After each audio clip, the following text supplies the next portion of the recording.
एक ऐसा डॉन जिसने अपनी पूरी जिंदगी में एक भी गोली नहीं चलाई, एक भी कत्ल नहीं किया, किसी मासूम को परेशान नहीं किया, फिर भी पूरी मुंबई उसके इशारे पर नाचती थी। दाऊद इब्राहिम जैसा खूंखार गैंगस्टर उसे उस्ताद कहता था। करीम लाला जैसे पठान उसके सामने झुकते थे और बॉलीवुड के सबसे बड़े सितारे दिलीप कुमार, अमिताभ बच्चन, राज कपूर उसके बंगले पर हाजिरी लगाते थे। अब जरा सोचिए, क्या ये मुमकिन है? बिना खून बहाए, बिना बंदूक उठाए कोई इंसान मुंबई जैसे शहर का बेताज बादशाह कैसे बन सकता है? वो कौन सी ताकत थी जिसने एक 8 साल के गरीब बच्चे को, जो अपने बाप के साथ पंचर की दुकान पर काम करता था, मुंबई का पहला डॉन बना दिया? और सबसे बड़ा सवाल, अगर वो इतना ताकतवर था तो आखिर उसकी बादशाहत खत्म कैसे हुई? कौन था वो शागिर्द जिसने अपने ही उस्ताद का तख्त छीन लिया? ये कहानी है मुंबई के पहले अंडरवर्ल्ड डॉन हाजी मस्तान की। वो डॉन जिसकी पर्सनालिटी से इंस्पायर होकर दीवार में अमिताभ बच्चन का विजय और once upon a time in Mumbai में अजय देवगन का सुल्तान मिर्जा का किरदार बना। एक ऐसा शख्स जिसे लोग समंदर का राजा कहते थे। तो चलिए शुरू करते हैं इस कहानी का पहला एपिसोड। और हाँ, आखिर तक जरूर रुकिएगा क्योंकि इस कहानी का अंत आपको हिला कर रख देगा।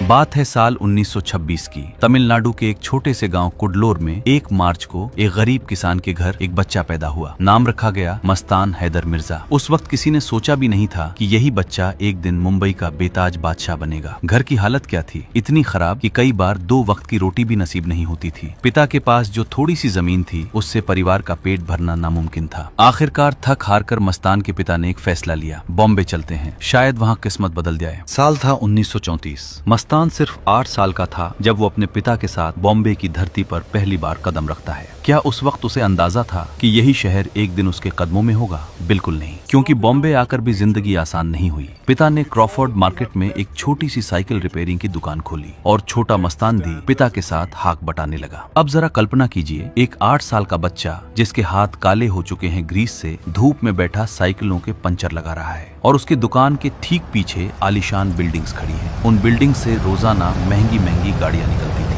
मस्तान उन्हें देखता और सोचता, एक दिन ऐसी ही गाड़ी मेरी होगी, एक दिन ऐसा ही बंगला मेरा होगा। लेकिन क्या ख्वाब देखने से किस्मत बदल जाती है? नहीं। 10 साल बीत गए। मस्तान अब 18 साल का हो चुका था, लेकिन गाड़ी और बंगला तो दूर, घर का खर्च तक मुश्किल से निकलता था। ऊपर से गांव में परिवार को भी पैसे भेजने पड़ते थे। देश आजादी की तरफ बढ़ रहा था, बॉम्बे का बिजनेस फल फूल रहा था, लेकिन मस्तान की जिंदगी वहीं की वहीं अटकी हुई थी। और फिर एक दिन एक दोस्त ने वो बात कही जिसने मस्तान की पूरी जिंदगी पलट कर रख दी। दोस्त ने कहा, मस्तान, ये पंचर लगाने में क्या रखा है? हमारे साथ बॉम्बे डॉक्स पर चल, वहाँ कुली बन जा, दुगनी कमाई होगी। पहले तो मस्तान ने मना किया, लेकिन कब तक? आखिर भूख और गरीबी ने उसे राजी कर लिया और बस यहीं से शुरू हुआ उसका असली सफर। बॉम्बे डॉक्स पर सामान उतारना चढ़ाना, दिन भर पसीना बहाना, यही उसकी नई जिंदगी थी। लेकिन वहाँ एक मुसीबत थी, एक नाम जिसका खौफ हर कुली के दिल में बैठा हुआ था, शेर खान पठान। ये गुंडा कुलियों से जबरदस्ती हफ्ता वसूलता था। जो हफ्ता न दे उसे इतना पीटता कि आदमी हफ्तों बिस्तर से न उठ पाए। अब आप ही बताइए, एक नया नया कुली जिसकी खुद की कमाई बमुश्किल चलती हो, वो ऐसे गुंडे का सामना कैसे करेगा? सब डर के मारे चुप रहते थे। लेकिन मस्तान ने कुछ अलग ठान लिया। एक दिन जब शेर खान अपने गुंडों के साथ हफ्ता वसूलने आया तो उसने देखा कि 10 कुली अपनी जगह पर मौजूद नहीं है। वो कुछ समझ पाता इससे पहले ही मस्तान और उसके 10 साथी अचानक से शेर खान पर टूट पड़े।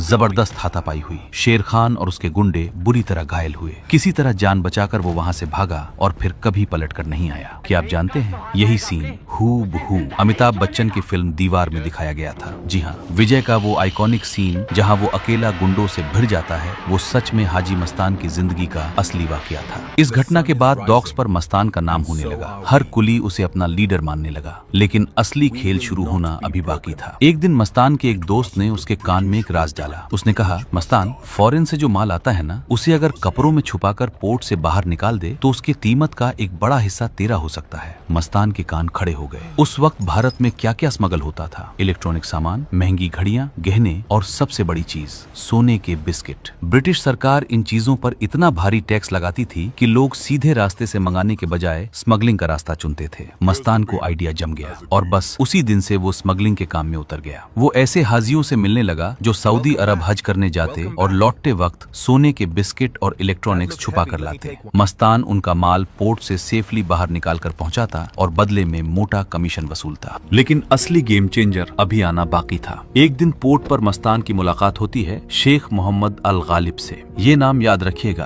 क्योंकि यही वो शख्स है जिसने मस्तान को असली डॉन बनाया। शेख सऊदी अरब का सबसे बड़ा गोल्ड स्मगलर था। उसे एक ऐसे लॉयल आदमी की जरूरत थी जो उसके कंसाइनमेंट को कस्टम वालों की नजरों से बचाकर बॉम्बे की गलियों तक पहुंचा सके। मस्तान ने एक दो बार ये काम इतनी सफाई से किया कि शेख का भरोसा उस पर बढ़ता चला गया। दोनों ने मिलकर पैसा बनाना शुरू किया। 10% कमीशन हर डील पर। मस्तान के लिए ये किसी जैकपॉट से कम नहीं था। लेकिन फिर एक दिन वो हुआ जिसकी उम्मीद किसी को नहीं थी। एक दिन शेख सऊदी अरब से सोने का बड़ा कंसाइनमेंट लेकर बंदरगाह पहुंचा। वो कुछ ही माल मस्तान को सौंप पाया था कि अचानक चारों तरफ से पुलिस ने उन्हें घेर लिया। अब सोचिए, उस वक्त मस्तान के पास दो रास्ते थे। पहला, शेख का साथ देना और खुद भी पकड़ा जाना। दूसरा, सोना लेकर भाग जाना और शेख को अकेला छोड़ देना। मस्तान ने दूसरा रास्ता चुना। वो शेख का सारा सोना लेकर वहाँ से फरार हो गया। शेख पकड़ा गया और उसे 3 साल की जेल हो गई। अब आप क्या सोचेंगे? यही ना कि मस्तान वो सोना खा गया होगा, बेचकर पैसे बना लिए होंगे। आखिर 3 साल कोई कम वक्त नहीं होता और इतना कीमती सोना देखकर बड़े बड़े ईमानदारों का ईमान डोल जाता है। लेकिन यहीं पर हाजी मस्तान ने वो काम किया जिसने इतिहास की दिशा बदल दी। 3 साल बाद जब शेख जेल से बाहर निकला, उसके पास एक फूटी कौड़ी भी नहीं थी। वो मस्तान से मिलने पहुंचा। शायद उम्मीद थी कि कुछ मदद मिल जाए, लेकिन जब वो मस्तान के सामने पहुंचा तो जो हुआ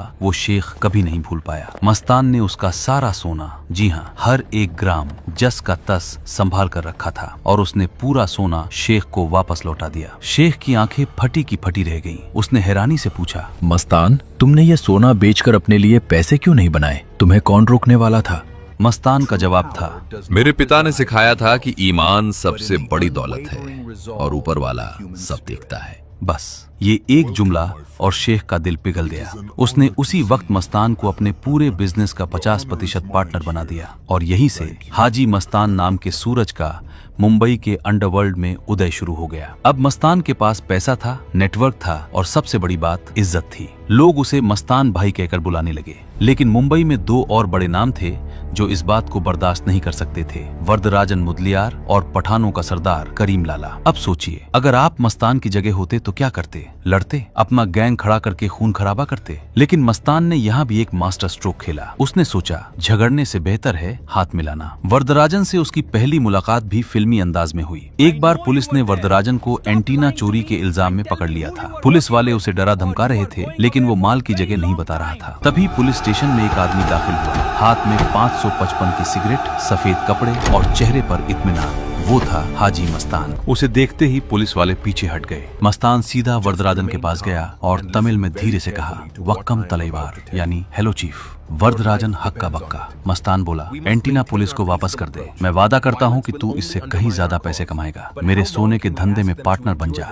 वरदराजन ने पूछा, इससे तुझे क्या मिलेगा? मस्तान ने जवाब दिया, तेरी मसल पावर, ताकि कोई मेरे काम में अड़ंगा डालने की हिम्मत न कर सके। बस उसी दिन अंडरवर्ल्ड की एक नई दोस्ती जन्म ले चुकी थी। फिर मस्तान ने वरदराजन की दोस्ती करीम लाला से करवाई और तीनों ने मिलकर बॉम्बे को आपस में बांट लिया। साउथ और वेस्ट बॉम्बे मस्तान का, सेंट्रल बॉम्बे वरदराजन और करीम लाला का। एक ऐसा गठजोड़ जिसे कोई हिला नहीं सका। इस गठजोड़ के बाद बॉम्बे का पूरा अंडरवर्ल्ड एक नए दौर में दाखिल हो चुका था और इसी दौर में हाजी मस्तान वो बन चुका था जो उसने बचपन में सपने में देखा था। मालाबार हिल का आलीशान बंगला, महंगी गाड़ियां, हीरे मोती सोना, सब कुछ उसके कदमों में था। वो अपने बंगले की बालकनी में बैठकर सिगार का धुआं उड़ाता और समंदर में चलते जहाजों को ऐसे देखता जैसे पूरा का पूरा समंदर उसका हो। और वैसे भी क्यों न देखे, वो जो चांदी फॉरेन में स्मगल करता था वो अपनी शुद्धता के लिए इतनी मशहूर थी कि उसका नाम पड़ गया मस्तान की चांदी। बॉम्बे का पोर्ट जैसे उसकी जागीर बन गया था। लेकिन क्या आप जानते हैं, असली रोचक बात तो ये है कि मस्तान सिर्फ क्राइम तक सीमित नहीं था, वो सिनेमा का भी जबरदस्त दीवाना था। उसकी दोस्ती कौन कौन थी? दिलीप कुमार, अमिताभ बच्चन, राज कपूर, धर्मेंद्र, फिरोज खान, हर बड़ा सितारा। जब सलीम जावेद ने दीवार की स्क्रिप्ट लिखी तो विजय का किरदार पूरी तरह हाजी मस्तान से इंस्पायर्ड था। फिल्म में रियलाइज्म लाने के लिए खुद अमिताभ बच्चन सलीम जावेद के साथ कई बार मस्तान के बंगले पर जाते, उसकी चाल देखते, बातचीत का स्टाइल नोटिस करते और फिर वही सब पर्दे पर उतार देते। लेकिन एक मोड़ ऐसा भी आया जहां मुंबई का ये बेताज बादशाह हार गया। बॉलीवुड की सबसे खूबसूरत अदाकारा मधुबाला से जब वो मिला तो पहली ही नजर में दिल हार बैठा। एक क्रिमिनल होते हुए भी मधुबाला के मासूम चेहरे और दिलकश मुस्कान को देखकर वो एक आम आशिक की तरह डूब गया। कई दिनों तक उसने दिल की बात दिल में दबाए रखी, फिर हिम्मत करके किसी भरोसेमंद के जरिए मधुबाला तक मोहब्बत का पैगाम भिजवाया। लेकिन क्या मधुबाला राजी हुई?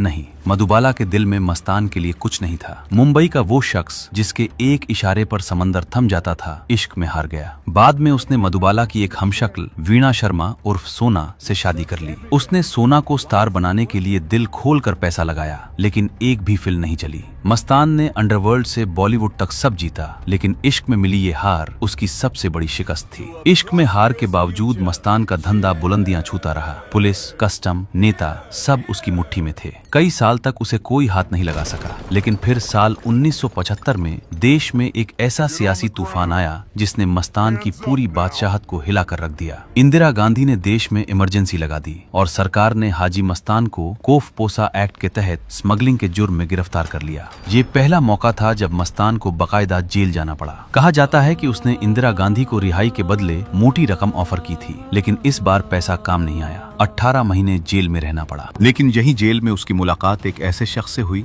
जिसने उसकी पूरी सोच बदल दी। जयप्रकाश नारायण, जिन्हें लोग जेपी कहते थे। जेपी के पास न दौलत थी न सत्ता की भूख, फिर भी लोग उनके एक इशारे पर कुछ भी करने को तैयार रहते थे। मस्तान ने पहली बार महसूस किया कि उसकी आलीशान जिंदगी इस सादे शख्स के सामने कितनी छोटी है। जेपी ने उसे एक सलाह दी, जुर्म से नाता तोड़ दो, आम जिंदगी जियो। और मस्तान ने वो किया जो किसी ने सोचा भी नहीं था। जेल से निकलते ही उसने स्मगलिंग की दुनिया को अलविदा कह दिया। पहले हज पर गया और लौटकर राजनीति में उतर गया। उसने दलित मुस्लिम सुरक्षा महासंघ नाम की एक नई पार्टी बनाई। 1984 में चुनाव लड़ा। दिलीप कुमार ने उसके लिए प्रचार किया, लेकिन क्या हुआ? वो हार गया। उसकी पार्टी का एक भी कैंडिडेट नहीं जीता। मुंबई के अंडरवर्ल्ड का बेताज बादशाह राजनीति के मैदान में बुरी तरह पिट गया। अब आते हैं उस मोड़ पर जिसका सबको इंतजार था। यादें हमने शुरू में पूछा था, कौन था वो शागिर्द जिसने अपने उस्ताद का तख्त छीन लिया? उस वक्त मुंबई में एक नौजवान उभर रहा था, दाऊद इब्राहिम। दाऊद हाजी मस्तान के लिए ही काम करता था। उसे मस्तान का शागिर्द कहा जाता था। मस्तान ने एक बार दाऊद को नसीहत दी थी, अपना धंधा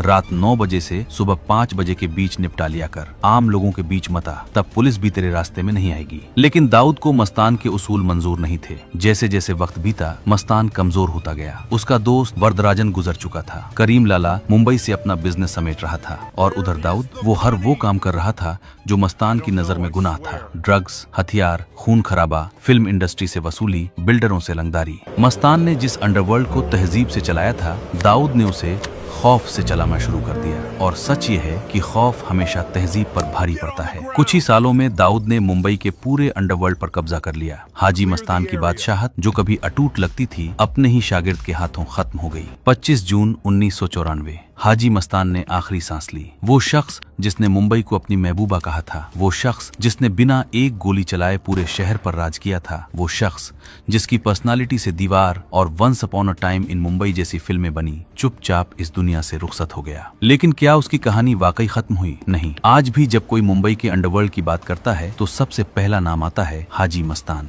वो डॉन जो शरीफ था, वो गुंडा जिसने आम लोगों को कभी नुकसान नहीं पहुंचाया, वो बादशाह जिसकी इज्जत आज भी कायम है। अब आप ही बताइए, क्या हाजी मस्तान सच में एक सच्चा डॉन था या फिर एक ऐसा अपराधी जिसने अपनी इमेज को बड़ी चालाकी से सजा कर रखा था? कमेंट में जरूर बताइए आपकी क्या राय है। और हाँ, ये तो सिर्फ एपिसोड 1 था। अगले एपिसोड में हम बात करेंगे उस शख्स की जिसने हाजी मस्तान का तख्त छीना, दाऊद इब्राहिम। उसका असली बचपन, उसकी पहली खूनी वारदात और वो काली रात जिसने पूरी मुंबई को हिला दिया था।